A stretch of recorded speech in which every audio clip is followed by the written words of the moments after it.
Hey everyone, it's Mike. I'm back. I'm doing another one of these vinyl tags.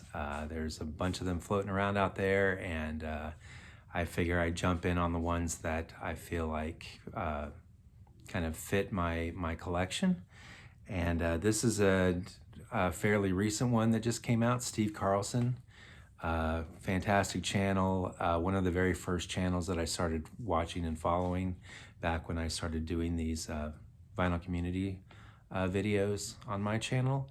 And yeah, great guy, an amazing collection, just a wide range of interests and genres that he's into. And he put together this World Music Tag 2025. And I have to say, I'm like, well, I don't know if I can do this one because a big chunk of my collection is either from bands from America or bands from the UK. I'm like, do I really have enough to fill out like other continents? And turns out I do for the most part. One of these questions, I think there's 15 questions. One of these questions I had to kind of cheat on a little bit, but for the most part, I was able to do this whole tag. So yeah, so this is my attempt, and we'll see how it goes. He has a lot of caveats in his thing, like if you don't have bands from Africa, at least show something that's influenced by music from Africa. So things like that helped me because I don't have a lot of records that are actually by bands from these various continents. I wish I did, but I don't.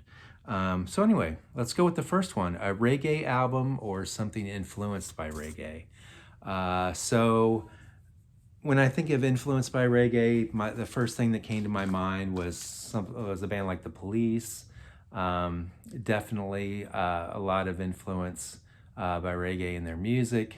And yeah, so this is Ghost in the Machine, my favorite Police album, the very first one that I ever got. And it's excellent, and definitely a lot of reggae influence in their music. So I thought of that one. I also thought, well, I don't have any records by actual reggae bands like Bob Marley or Peter Tosh or anything like that, but I do have records by my favorite punk band, Bad Brains, and they do delve into some reggae music. They're not all just hardcore punk songs. They do reggae songs as well. So this is their self-titled debut that it first came out on a cassette, because I remember I had the cassette, ordered the cassette back when I was in high school, and it sounded like crap. And finally got this on vinyl. This was a Record Store Day release from a couple years back. And this is the Zia Records version of that RSD release, and it came with a booklet, and it's got kind of a splatter vinyl, but you can't really see it unless you put it up in the light. I don't know, it's pretty cool. So yeah, Bad Brains, love them, out of DC, with some reggae songs. I think that's it for my reggae stuff. Yeah, so the next one, and I'm wearing my Bad Brains t-shirt, obviously. Album or song sung in different language. Well, I have a few of those. A lot of bands that I listen to sing in French, but they also sing in English. But a band that sings a lot, mostly in French, is the band Larita Mitsuko out of France. And yeah, so this album, I think two of the songs on this album are sung in English, but the rest of it's sung in French. I love them. I absolutely love their music, especially this early stuff. Their first 3-4 albums were brilliant. This is their second studio album, the No Comprendo, produced by Tony Visconti, and love him. R.I.P. Fred Cheechin, who passed away not too long ago. But Catherine is still performing in France. She doesn't tour the world or anything, but she still performs this music from her band, plus other stuff that she does, solo work and whatnot. So Larita Mitsuko, French language. Also, I thought of, well, do I have any other things that are like a different language? Because most everything that I have that's in foreign language is in French. And I thought of this band out of Umeå, Sweden. They're called Kamida. and they have a few albums. This is their debut album called Papa Svenska, and it is all in Swedish. All sung in every song is sung in Swedish. They even have a couple of songs that, like this song called "Feeling Fine." I'm like, okay, well that's English. Maybe they're singing in English, but nope, the whole song is sung in Swedish, except for the chorus where they sing "Feeling Fine," the words "Feeling Fine," but other than that, it's all in Swedish. And there's another song called "Bonjour Tristesse," which is French, but the whole song is sung in Swedish. So anyway, Swedish band, Komida, fantastic, love them. Hard to find their stuff. They only have one of their records on vinyl, the rest of it's on CD. So yeah, Swedish. Let's see, the next one, album or song with a tribal beat. Well, I love I love music that has like a tribal beat. So I thought of there's another question coming up ahead, and so I couldn't use the two bands that I immediately think of. I couldn't use them for this question, so I used them for a future question because it fit better. So, but these two bands I thought of also as tribal beat kind of music. Icicle Works, there's just heavy drum, tribal kind of beats throughout this entire album.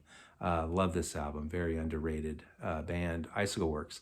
They're actually going to be playing in Phoenix coming up this year, but I think it's just Ian McNabb, that dude. I think it's just him. I don't think these other two guys are with the band anymore. But anyway, and the drummer is not with them. So, and the drums, to me, Icicle Works is all about the drums to me. But anyway, tribal kind of drum music, Icicle Works. And then also another one that I think of that seems fairly obvious is The Creatures. That's the side project of Susie Sue and Budgie, the drummer from Susie and the Banshees. Very drum heavy, tribal sounding at times. Fantastic work. This is their third album, Animus, and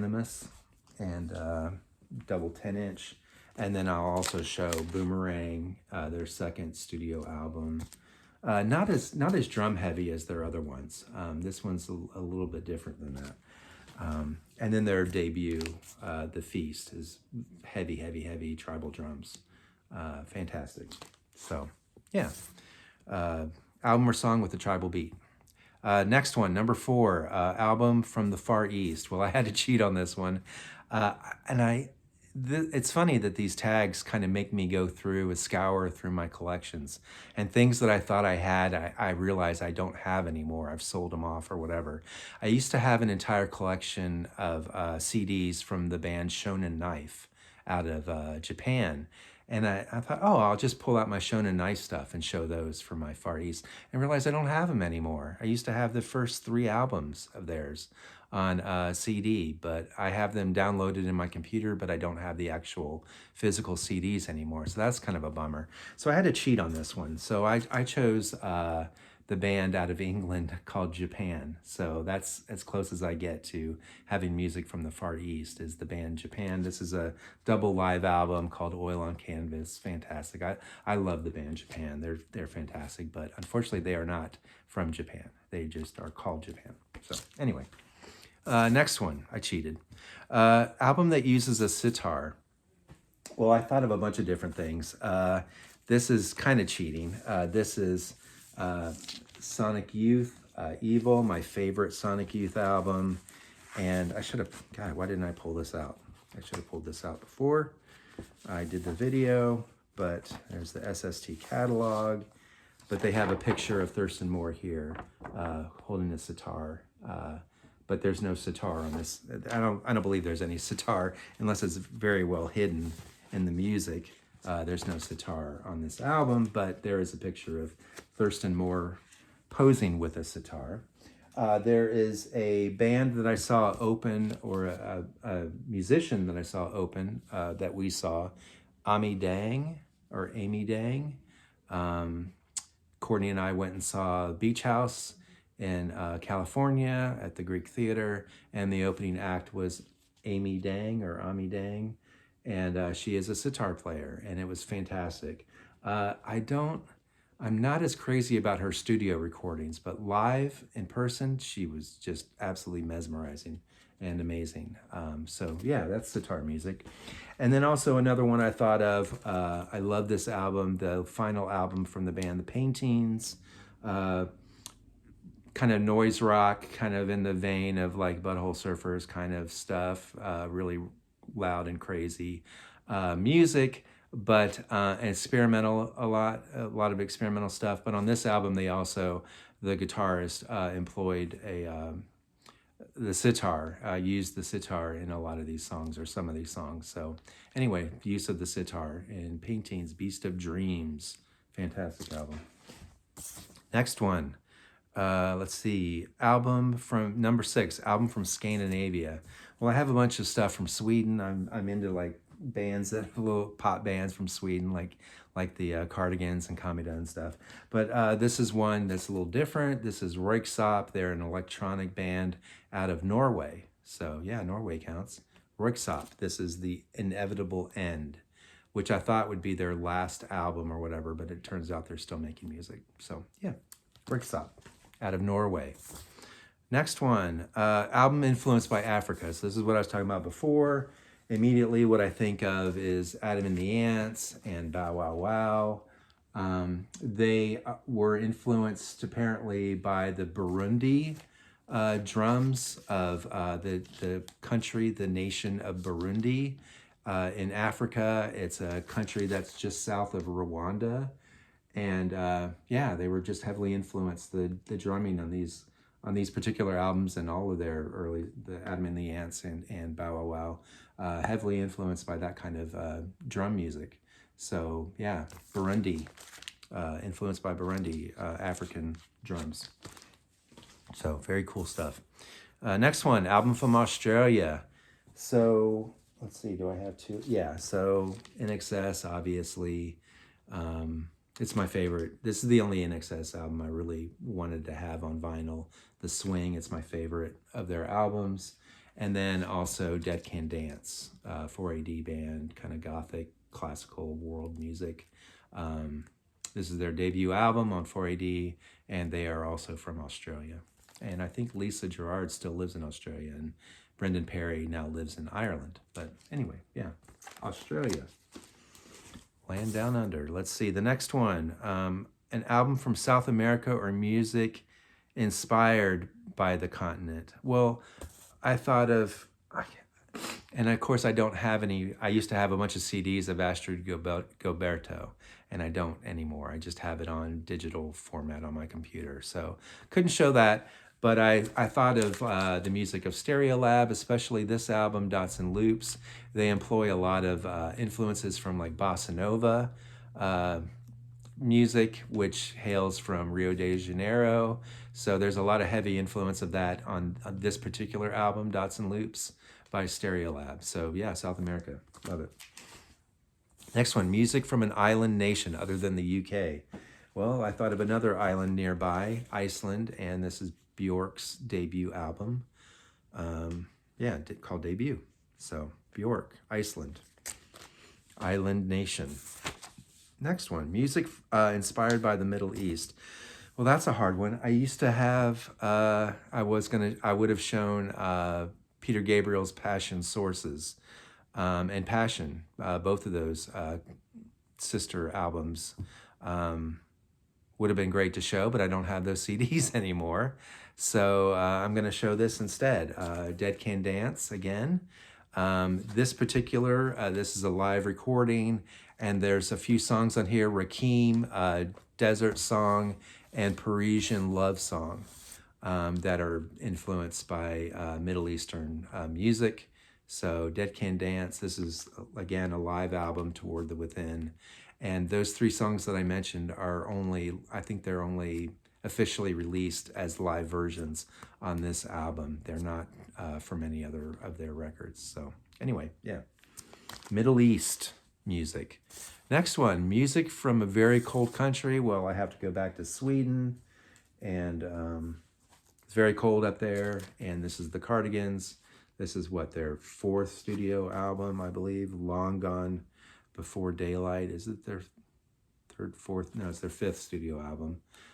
Really great stuff. Feathers and Down has got one of my favorite guitar solos ever on that.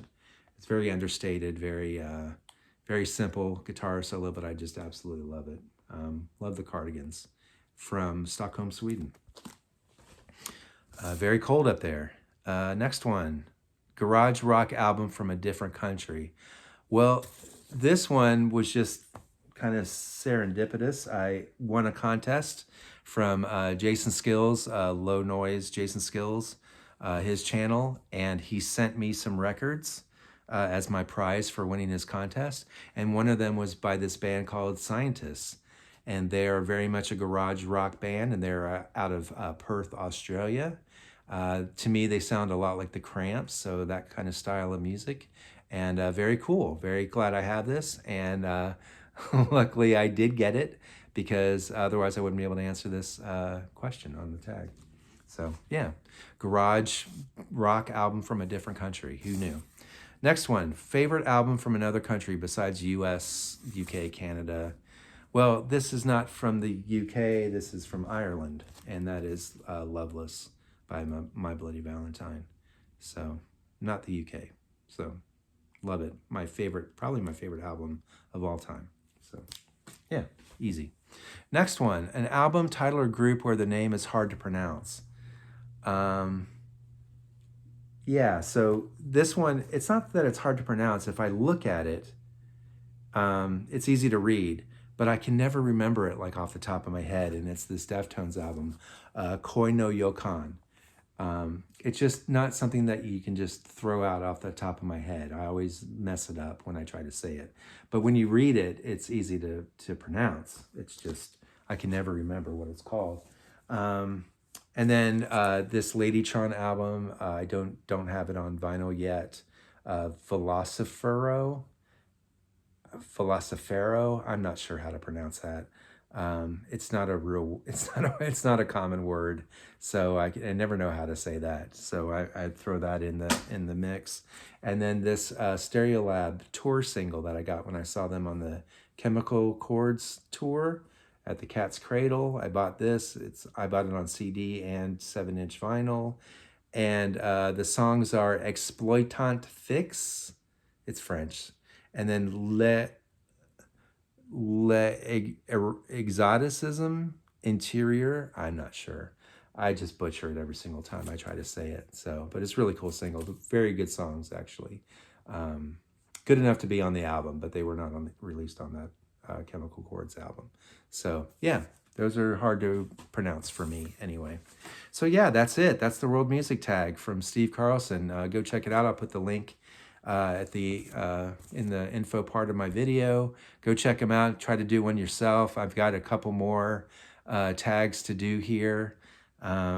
People are just throwing out all kinds of stuff, and it's great. I think they're fun to do. So it's just a lot of records I have to put back on the shelves now. But other than that, it's a lot of fun. So anyway, y'all have a great weekend, and I will see you at the next tag. See ya.